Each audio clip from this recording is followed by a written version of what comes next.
안녕하세요. 양기자의 순천이 좋다 사람이었다. 문학하기 딱 좋은 계절, 그리고 문학하기 딱 좋은 순천만으로 나와봤습니다. 저절로 시 한 편이 읊어질 것만 같은 이곳, 순천이 낳은 두 분의 문학거장을 만나러 순천문학관으로 출발합니다. 안녕하세요, 선생님. 반갑습니다. 네, 반갑습니다. 저는 순천문학관 문학해설사 이선혜라고 합니다. 아이고, 반갑습니다. 네.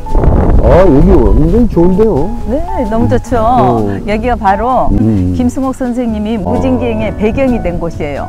그리고 그 영화 안개, 그 무진나루가 바로 여기입니다. 지금 저기서 지금 공사를 하는데 네네. 앞으로 배를 띄우려고 그래요. 내년부터. 네, 스카이큐브에서 내리면 배를 타고 저쪽으로 해서 용산 전망대까지 올라갈 수 있게. 여기까지 온다는 거죠? 그렇죠. 그러니까. 예. 여기는 어떤 곳인가요?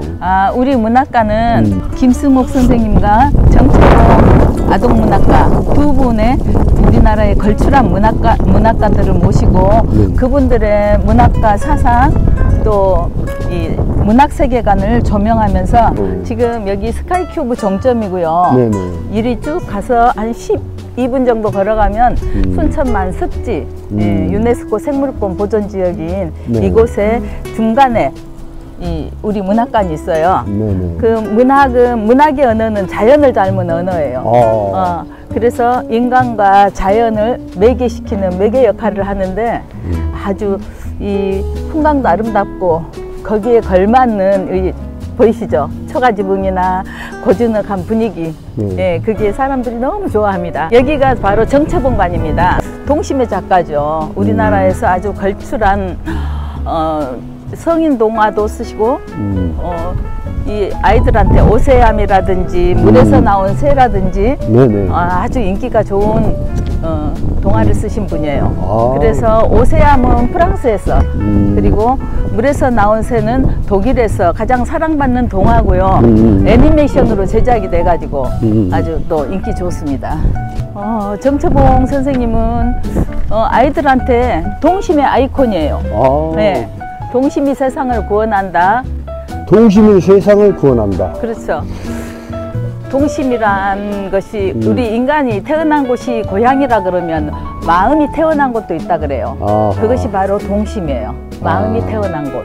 그래서 정채봉 선생님의 채송화, 봉숭아가 바로 그 정채봉 선생님을 상징하는 꽃인데 우리 문학관 이쪽에는 지금 계절이 아니라서 그렇지만 여름에는 여기 빨갛빨갛 보이죠?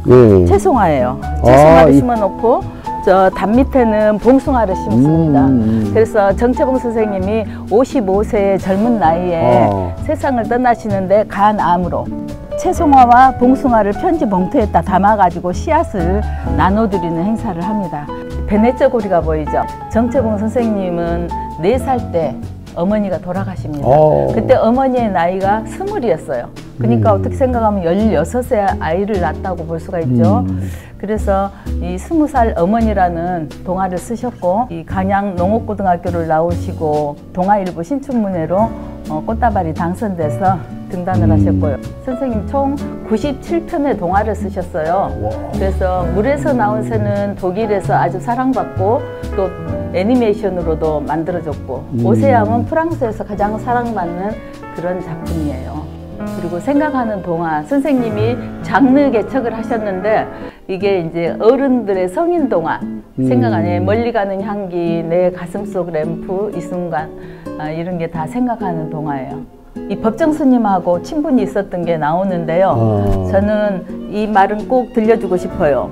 법정 스님이 우리 정채봉 선생님한테 해주셨던 말, 3가지 삶속, 3가지의 작은 것을 지켜라. 입 안에 말이 적고 마음에 일이 적고 뱃속에 밥이 적어야 한다. 이것은 욕심이 없어야 되고 말이 줄여야 된다. 그렇죠. 예, 이 3가지는 우리들이 현대를 살아가면서 사람들이 꼭 지키면 스님 돌아가실 때는 내 눈시울에도 물기가 배었다. 이 글씨를 정말 써가지고 이게 정말 구구절절하게 써가지고 선생님한테 드렸어요. 아빠의 대표작을 애니 동화로 꾸며요. 이 애가 바로 그 어린 딸이 커가지고 정리태라는 동화 작가가 됐죠. 엄마가 오시지를 않고 만날 수가 없으니 하느님한테 편지를 씁니다. 하늘나라 우체통에 하느님, 저희 엄마를 한 달만 휴가 좀 보내주세요. 한 달이 안 되면 하루도 안 된다면 5분도 좋아요. 저희 엄마를 휴가를 보내주시면 그때 저는 엄마 품에 안겨서 젖가슴 한번 만져보고 이 세상 살면서 가장 이 억울했던 일 한 가지를 일러바치고 엉엉 울겠다 하는 그런 정채봉 선생님이 하늘나라 우체통에 쓴 편지가 있어요. 그것을 이제 보고 듣고 하면은 아이들이 여기다가 이제 편지를 써놓고 갑니다. 우리 양 기자님도 어떤 아이는 선생님, 정채봉 선생님, 저의 아빠가 되어주세요. 그렇게 편지 써놓고 간 아이도 있었어요.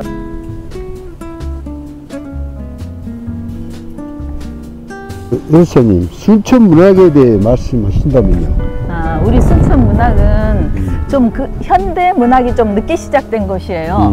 늦게 문학을 시작했지만 아주 걸출한 김승옥 선생님, 서정인 선생님, 또 이 조정래, 정채봉 아주 이렇게 걸출한 우리 한국 문단의 산맥 같은 존재들을 갖다가 배출했어요. 그렇기 때문에 이 순천은 어느 고장보다 문학의 산실이라고 할 수가 있고요. 지금 여기 김승옥 문학관으로 왔는데 여기 이쪽에는 선생님이 직접 기거를 하고 계셔요. 지금도? 네, 직접 기거하고 계시는데 보름만 여기 계시고 보름은 서울에. 네, 보름은 서울에 계시는데 지금 몸이 아프셔가지고 좀 됐네요. 다녀가신 지가. 지금 연세가 어떻게 되십니까? 82이에요. 82. 예. 그래서 김승옥 선생님은 이 많은 별명을 가지고 있죠. 비운의 천재, 시대의 풍화나, 시대 60년대 문학 우리나라의 문학의 최정수가 되신. 그래서 선생님의 김승옥 선생님 소설 세계관 여기가 있는데 소설가란 스스로 이것이 문제다고 생각하는 것에 봉사해야지 무엇에도 구속당해서는 안 된다. 권력자나 부자의 눈치를 살펴도 안 되고 동시에 힘없고 가난한 사람들의 비유만 맞춰서도 안 된다.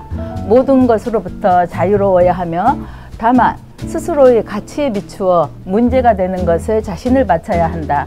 이게 김승옥 선생님이 소설을 쓰는 소설 세계관이에요. 1941년 일본 오사카에서 선생님이 태어나시는데 4살 때 이렇게 우리 순천으로 와가지고 순천의 남초등 순천중고등학교를 졸업하시고 서울대 물리대를 들어가셨어요. 그 많은 사람들이 자기의 설 방향이나 뭘 잃고 떠돌던 그런 시대적인 배경을 아주 아름다운 필체로 내면체의 혁명을 일으키신 분이 바로 김승옥 선생님입니다. 60년대, 65년대 동인문학상을 수상합니다. 그리고 이제 이거는 이상 문학상 1회 수상 상장이에요. 1회이기 때문에 그 새로 글씨예요. 그리고 이상 문학상 2호내에 사람들이 또 보면은 김동리, 백철, 유주현, 황순원, 이어령 이렇게 해서 아주 또 당대를 쟁쟁하신 분들이고 순천의 무진기행은 이게 지역의 공간을 재구성한 것이고 또 순천과 순천만 연한 대대포구와 그 앞바다 갯벌에서의 체험을 창작 모티프로 삼았다. 우리나라 문학사 100년 동안 가장 아름답고 멋진 소설로 이제 최고의 문학의 백미라고 평론가들이 무진기행을 손꼽았죠. 예, 영화 이게 이제 무진기행이 안개로 각색되어 가지고 이제 그 원작 김승옥 선생님이 이제 그때부터 부각을 합니다. 그리고 영화계로 이제 데뷔를 해서 엄청 영화도 많이 찍었어요. 저 감독을 했던 감자, 이거는 감자예요. 선생님이 단 한 편 감독했어요. 그 80년대 초에 그 동아일보에 먼지의 방을 연재하면서 이 강주 사태가 나지 않습니까? 이런 폭력의 시대에 내가 글을 써서 할 수 있는 역할이 없다. 그래서 피를 꺾었어요. 먼지의 방 15회째 피를 꺾고 이제 그때 선생님이 친구 이문구 선생님이 돌아가셔가지고 이 초상집에 가는 그때 뇌졸중으로 쓰러지십니다. 그래서 그때부터 선생님은 말씀을 잃고 언어 장애를 앓으면서 1급 장애자로 살고 계셔요. 그리고 이제 필담으로 우리하고 대화를 나누죠. 영화를 이렇게 많이 찍는데 보면은 그때 당시에 전부 흥행의 마법사라 그랬어요. 선생님이 각색하는 영화, 선생님이 성격이 아주 섬세하고 예술적인 감각이 탁월하기 때문에 예. 그래서 태양을 훔친 여자 갑자기 불꽃처럼 쭉 나와 있죠. 김승옥 문학상이 이렇게 이제 올해도 문학동네에서 김승옥 문학상을 이제 가져가서 이렇게 시상을 할 건데 12월 2일로 정해졌어요. 그래서 김승옥 문학상은 또 우리나라에서 아주 손꼽히는 문학상이죠. 이곳 순천문학관에서 지역 문학 발전을 위한 프로그램이 있다고 들었는데요. 소개해 주시겠습니까? 네. 그 프로그램 이름이 우리가 갈 때는 문학관. 근데 이 갈대가 저기 갈대예요. 네, 앞에서 자라고 있는 자연의 갈대. 순천에 사는 초중 고등학생들을 대상으로 문학 체험학습 프로그램입니다. 그래서 여기서 이제 다목적관에 와서 풍경이 아름다운 풍경을 자기 자신이 촬영해 갖고 그 자리에서 즉석에서 시를 쓰는 거예요. 그리고 삼행시 짓기, 명문장 필사하기 등등 여러 가지 체험 프로그램이 있습니다. 흔히 문학을 언어 예술이다라고 표현한 것 같은데요. 그저 어렵게만 느껴지는데 예술사님께서 생각하는 문학이란 어떻게 설명될까요? 문학을 하는 사람들마다 다 다른 언어의 금자탑을 쌓는다 하지만 저도 문학을 하는 사람으로서 저는 시로 서울신문 신춘문예 2008년 당선이 됐어요. 제가 생각하는 문학이나 시는 하나의 기도라고 생각이 됩니다. 그 기도는 주문이에요. 내가 나를 위해서 한 주문이 여러 사람들한테 공감이 되고 공명을 해서 다시 나한테로 돌아와서 나를 정화시키는 메아리지 않을까 저 나름대로의 그렇게 생각을 합니다. 실사님, 그리고 앞으로 어떤 계획이 있을까요? 저희 계획은 지금 제가 순천 문학관에 몸을 담고 있기 때문에 문학 체험 프로그램에 적극 동참해 주는 것 또 유도하고 우리 선생님도 오늘 오셨으니까 많이 선전 좀 해주세요. 그리고 저 개인적으로는 제가 2000년도 초반에 밀레니엄 시대 때 우리 순천의 문학의 불모지였어요. 그런데 여성 문학회를 창립해서 지금까지 해오고 있는데 초대 회장이었고 책을 연간집을 지금 15회째 발행하고 있습니다. 맑고 향기롭게 하는 그 법정스님 말씀 있잖아요. 맑고 향기롭게 앞으로 살면서 이왕 들어선 문학이니까 문학의 길을 가면서 여기에 내가 근무하고 있는 김승옥 선생님의 다큐도 한번 써보고 또 제 나름대로 시집을 구상하고 있습니다. 덧붙여 말씀드리자면 제게 문학 수업을 듣는 제자들과 함께 많은 사람들이 문학을 사랑하고 함께 갈 수 있도록 시, 소설 장르를 구분하지 않고 문학의 저변 확대를 꾀하고 싶어요. 비록 제가 지방에 있지만 서울 모 문예지 편집위원도 맡고 있어 문학 공모상이나 등단지면 신춘문예, 공모에 도움을 드리며 또 자신의 책을 갖고자 하는 사람들을 위해 힘을 보태고 싶습니다.